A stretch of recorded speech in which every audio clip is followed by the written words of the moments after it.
Hello everyone, today we're here with Gustavo Ariza. He is an English teacher.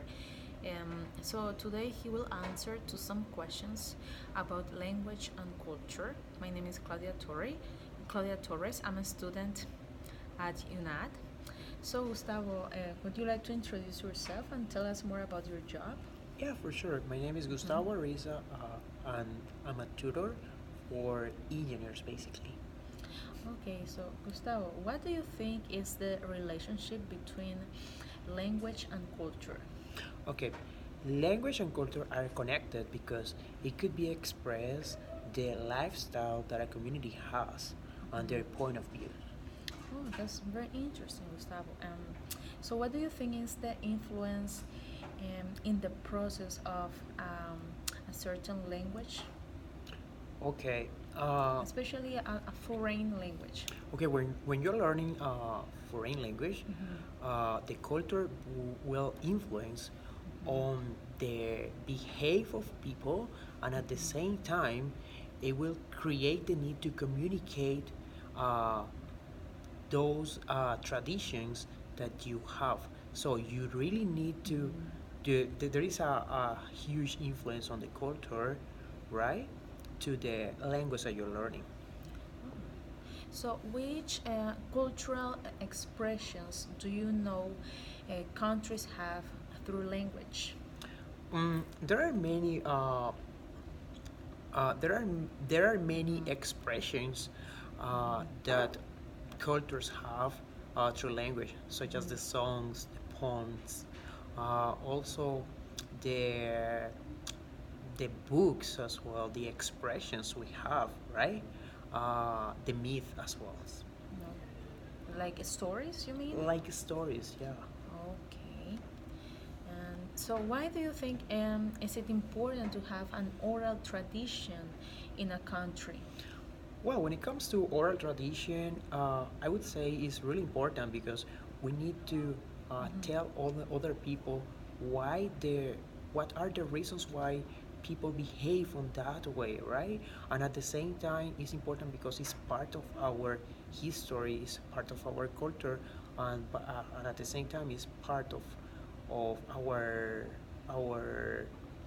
histories as well, And legacy, you mean? our legacy, yeah, Yeah. what you give Mm-hmm. to the children, for instance. Okay, that's very nice. Okay, and do you take into account culture in the strategies you use in your English classes? Can you give me some examples? Absolutely. For instance, we do have several engineers that they would like to work in Canada, right? So they should know a little bit more about Canada, about how are the different traditions they have, right? For instance, the Thanksgiving celebration, the Victoria Day, which is another huge celebration they have in Canada. So they they not only need to know English, they need to know what are the type of celebrations, traditions, right?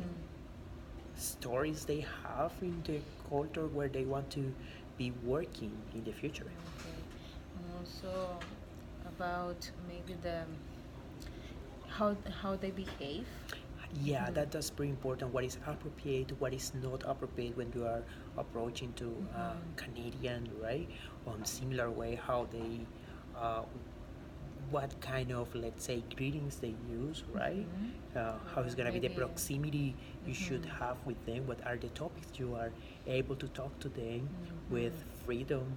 What would be the topics that you better should avoid to talk to them? Things like that. So, what do you think? Do we teach language using culture, or do we teach culture using language? Okay, we we teach culture using language for sure because uh, we need to give them the opportunity to be immersed in a new country, right? But they need to communicate in the proper way, so they need to know about the culture. So we need to teach them the culture of that country through the language.